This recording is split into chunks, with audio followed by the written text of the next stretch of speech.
Right! Parang drop na yung jagat. Okay. Mga mga alip-alip pa natin. Dito. Kaya natin na ilang yung problema. Dito na sa face to face. Wala. Wow, this is pretty unusual. Every Saturday yung ating segment. This unusual dahil nga ang ating si Hoshi ay available for October 18 dahil yung gagawin pa tayo. No? But, no, things practice face-to-face by the Gulan, and for today, is po ay iwagam na po natin ng ating triyong sekretaryo na sila Camero, Asparagus, Jim Karaoke, and Mika Lim!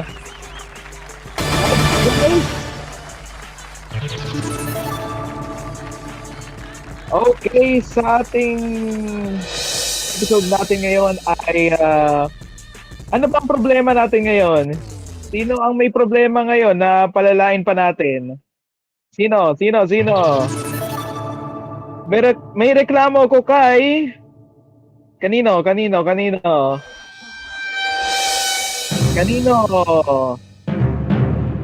Yes ka na naman! Diyos ko!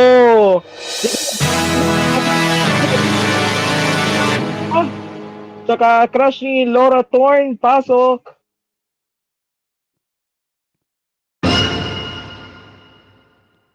Nako, ano ba naman yan? Ano ba yan? Diyos ko, nasa-stutter ako, wait lang. Ayan, sige, Nandito Para sa... man,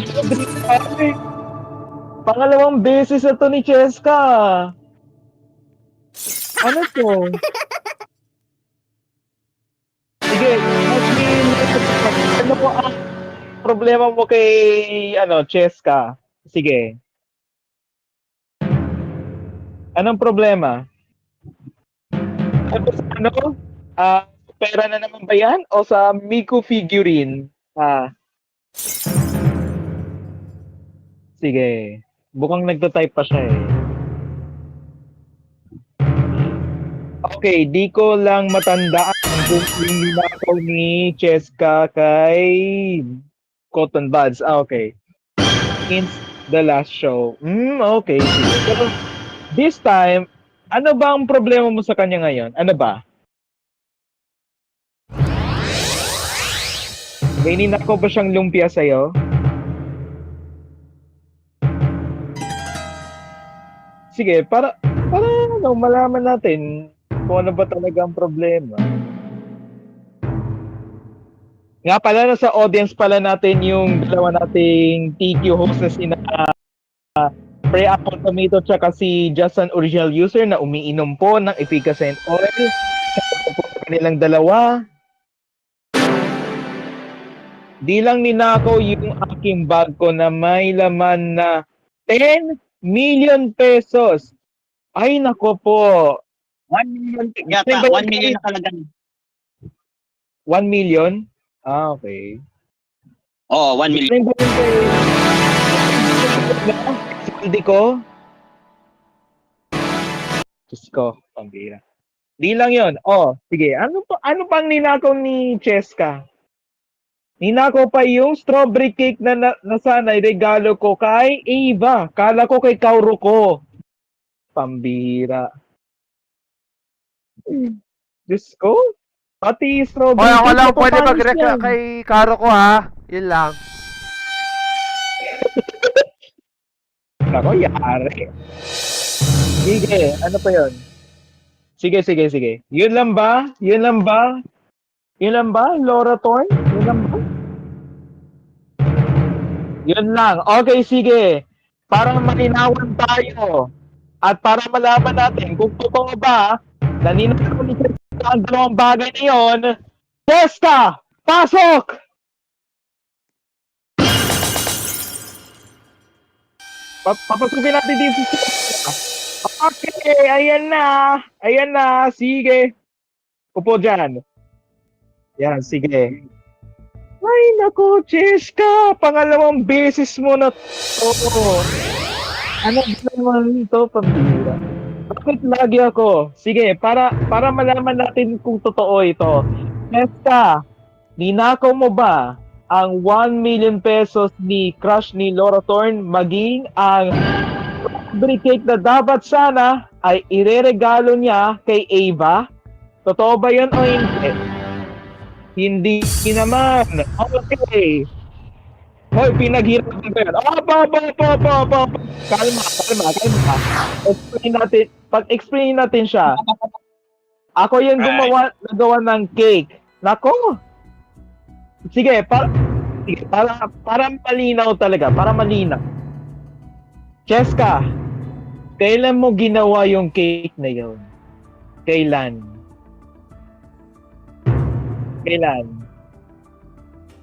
Ngayon. Okay, sige. Nakita mo ba siya? Na kinuha niya yun?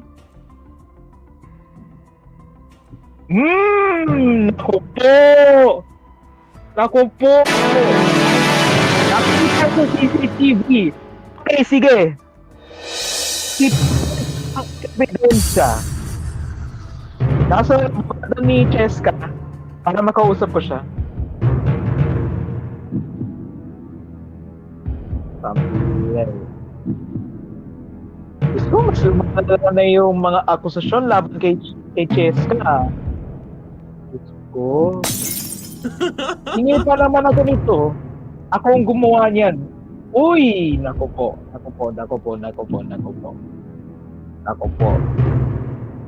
Ako na unang gumawa. Uy, nako, mas lumilito na talaga. Okay. Ayan, ako na una. Oh, wait lang! Para kay Ava yan, yung crush ko sa school. Uy! Naku po! Sige, para malaman natin, sige, para sa birthday ko yan. Naku po! Sige, crush ni Long Return, matanong lang kita. Kailan mo ginawa ang strawberry cake na yon?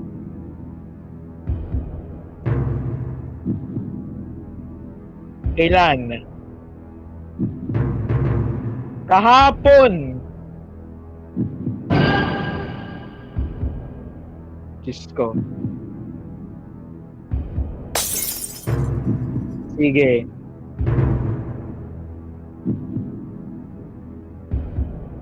Matanong lang nga natin ng mga audience natin kung dumating ba kay Ava ang cake na yun. Tanungin lang muna natin ang ating mga audience. Audience! Sa kanilang mga upuan. Nakita nyo ba si Cheska na ninakaw ang strawberry cake ni Laura Thorne? Is it yes or no? Kasi para malaman natin. Uy! Naku po! May nag-guess. Si Pray Apple Tomato. May nagsabi ng no. Si Selena. Meron na tayong isang yes at isang no.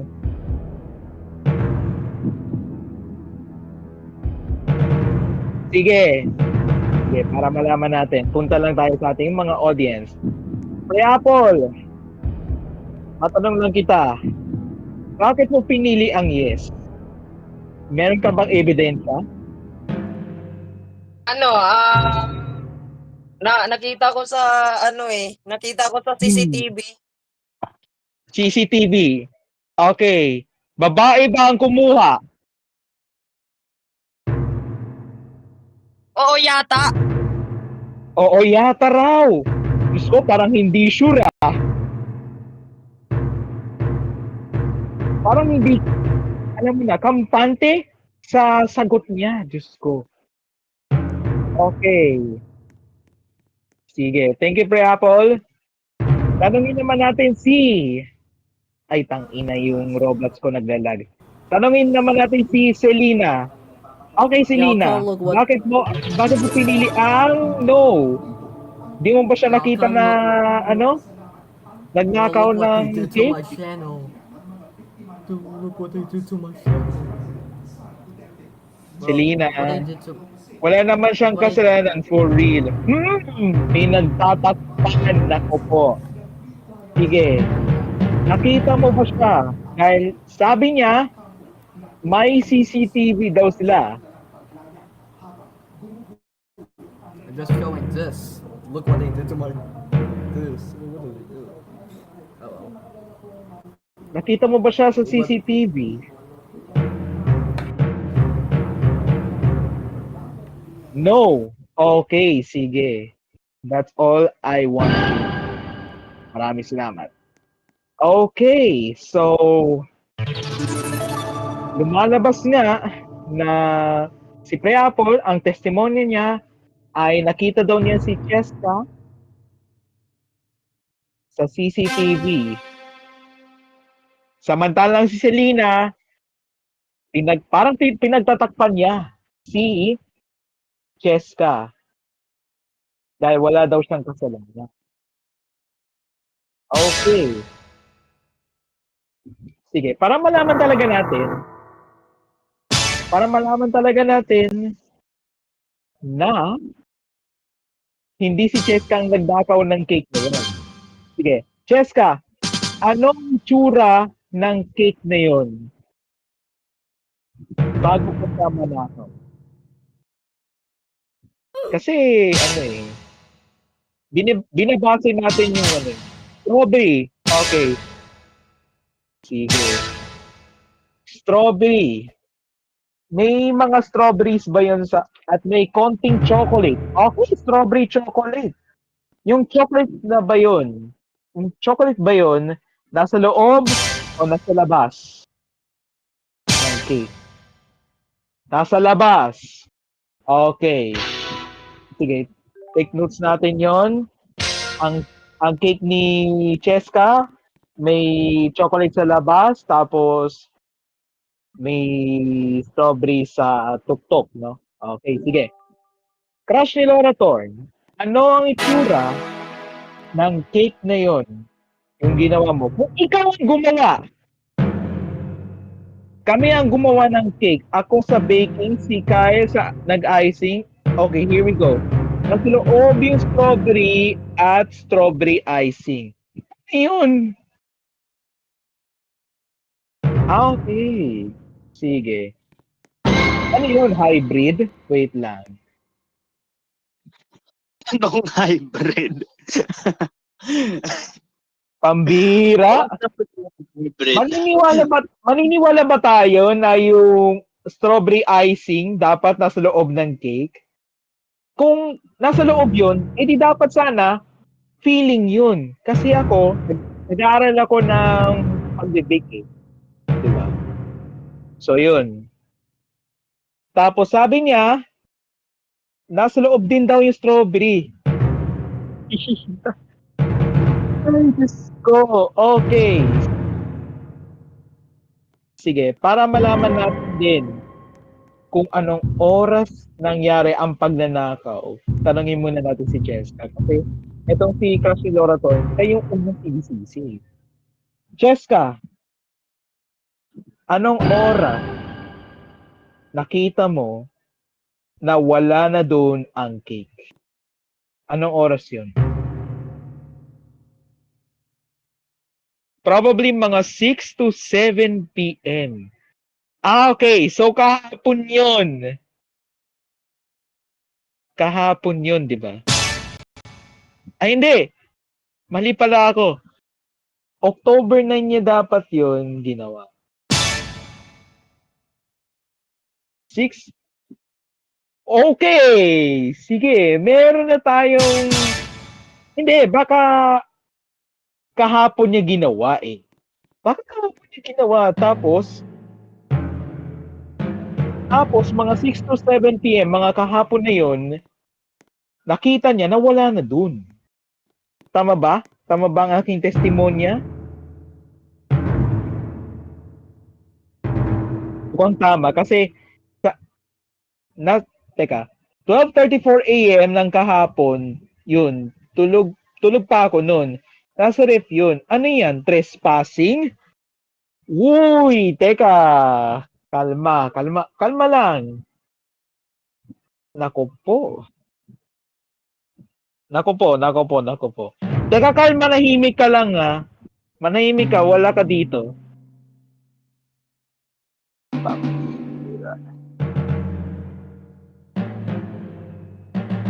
Ayaw kong tanungin yung mga audience kasi parang hindi sila sure eh. Pero sige. Since hindi natin masosolve itong problema na ito, gusto ko lang sabihin sa inyo na nakausap ko ang abogado ni Crush ni Laura Thorne at lumalabas na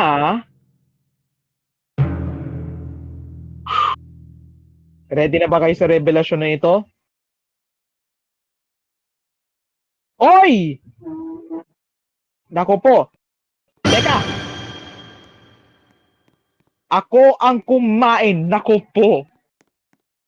Lumalabas sa si... Oy!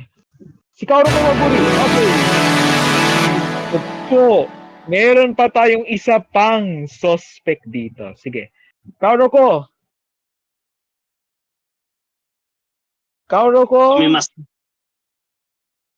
Nako, Dream Car. Tsaka Mika Lin. Meron pala tayong isa pang suspect dito. Oh, Hindi lang si Cheska ang suspect dito. Kundi si Kaoru Kawaguri na jowa mismo ni Rintaro-kun. Okay, sige. Kaoru Kawaguri, matanong lang kita. Kaninong cake ang nakain mo? Kay Cheska ba?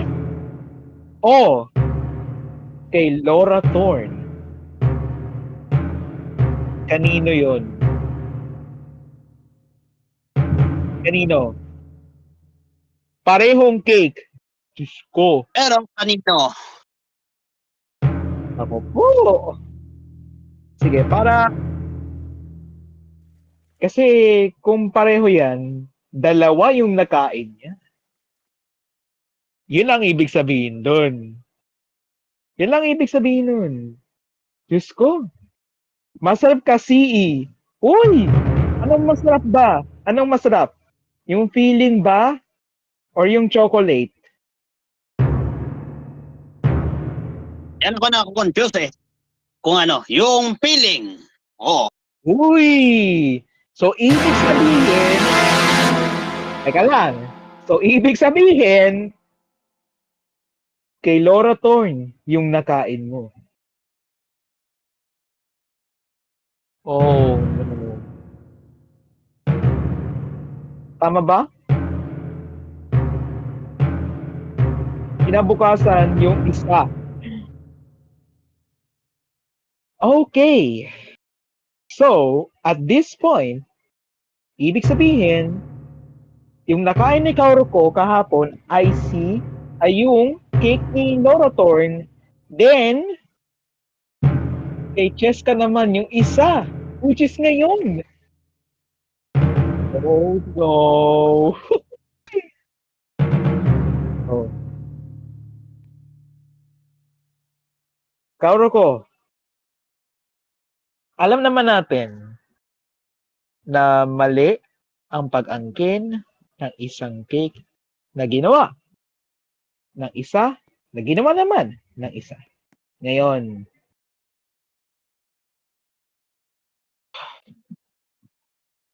matanong din natin si Laura Thorne kung magkano ang nagastos niya sa paggawa ng cake niya. Laura Thorne, magkano ba ang nagastos mo sa cake na yon? Magkano?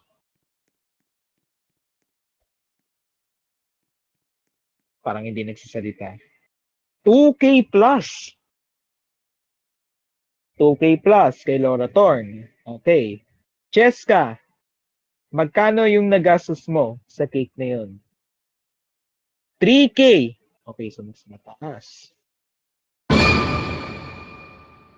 Mas mataas ng isang digit yung kay Cheska.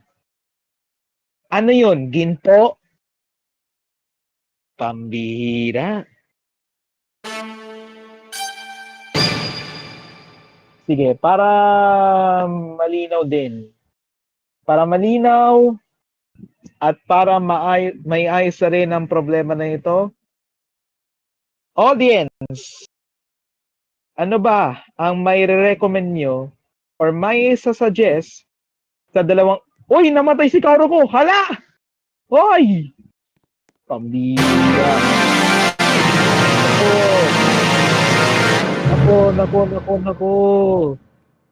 Nako. Tatanungin ko sana ang mga audience natin dito kung ano ba ang may sasuggest sila or may re-recommend sa dalawang tikungal na to. Ay, na pala si Kauro ko. Okay, sige. Ayan, so nagbalik na pala si Cairo dahil baka siguro dahil sa kanyang internet connection, nawala siya. Ayan, so Cairo, just to get you up to speed, these two are basically fighting for a strawberry cake, and Karuko confessed that he ate. Pucha na, misgender ko si Karuko, sorry. Na si Karuko ay kinain niya yung dalawang cake na yon. And Laura Thorne's cake was 2K plus, while on Cheska's was 3K plus. Now,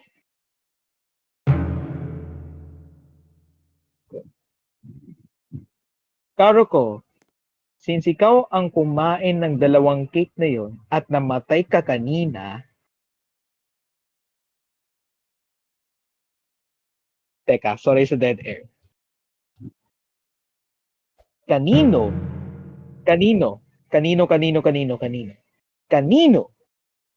cake ang merong lason? Kasi nakita natin mga kaibigan na si Karuko ay namatay.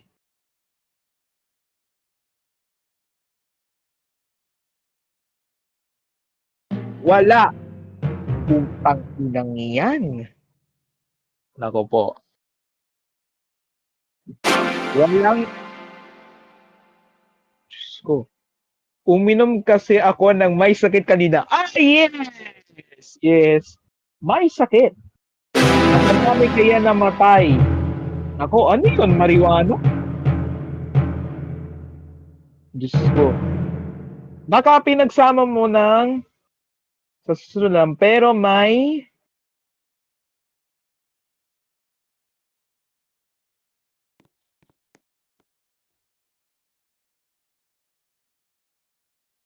Nako, anong testimony yan? Kauro ko. Ano yun? Sige. Diyos ko.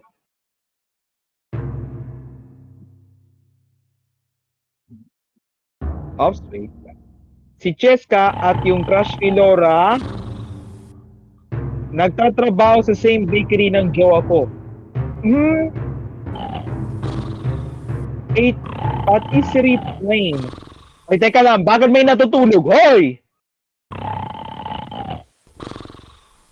Ba't may natutulog, hoy? Natutulog yung soundboard. Natutulog yung soundboard. Nako, pag may natutulog, bakla. Pag may natutulog, bakla. At saka yung ginawa nilang cake,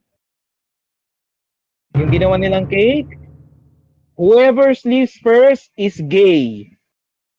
Na-clone naman yun. Naku po, may illegal na teknolohiya na ginamit. Naku, bawal yan. Ginamit ng sistema ng BGC. Gago. Naku po. Ako, nadamay pa yung BGC, pambira. Ay, nasa ref yung cake nyo. Aray. Huwag na kayong mag-alala. Bye-bye. Sige, Kauro ko, thank you sa testimonya. Pwede ka nang kumain ng uminom ng Kapinoy Coffee with Shabu. Ayan. Okay, audience. Since nalaman natin na si Kauro ko ay naging matakaw at higit sa lahat, kinain ng 2 cake at naklon pa yung isa at nagtatrabaho si Cheska at yung crush ni Laura Thorne sa isang bakery na pagmamayari ni Rintaro Chumugi. Tama ba ang pagkakapronounce ko sa last name niya? Chumugi ba o Chumugi? Chumugi, ayun. Sige, para mabilis ito. Rin yung tagapayo. Para matapos na ang kaguluhan na ito at para makalaya na si Cheska sa kanyang miserableng buhay, ano ang maire-recommend nyo sa kanilang dalawa? So, depende yan. So, when it comes to baking cake, so, dami mga baking dito. Let's just say, we will give you something here. Meron akong card dito. 1K para sa baking supplies and parang magkakaroon ng bagong cake. Okay, here you go. Have to make a cake, there you go. 1K of baking supplies. And, Mika Lim, Cairo, any suggestion?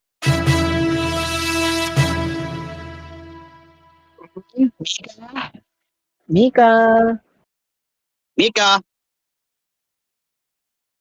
Lim. Mikaela Jaina Lim. No sign of Mika, how about the Paragon?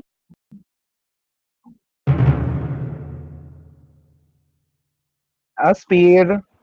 Parang ano lang dito, mga placeholders lang dito sa trigot tagapayo. Ako lang dito yung Nako, baka naka-mute. Walang Sige. may signal. Oh my God. Gusto. Okay, pero ang marinig sa inyong dalawa, Laura Thorne and Cheska, please, Diyos ko, pasarapin nyo ang paggawa ng cake nyo. Pambihira, tinikman ko. Parehong pangit.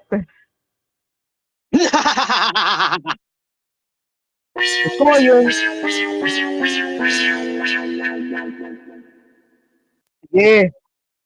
Sige, para mabilis na. Mga kaibigan, diyan lang kayo dahil maraming salamat po sa inyong pagtutok dito sa Face to Face Bardagulan. Magkita-kita po tayo sa susunod na Sabado para sa inyong issue ay ating palakihin at ating problema ay palalain pa natin. Dito lang sa Face to Face Bardagulan na dito po sa mga Jubilars. Ang sarap lang.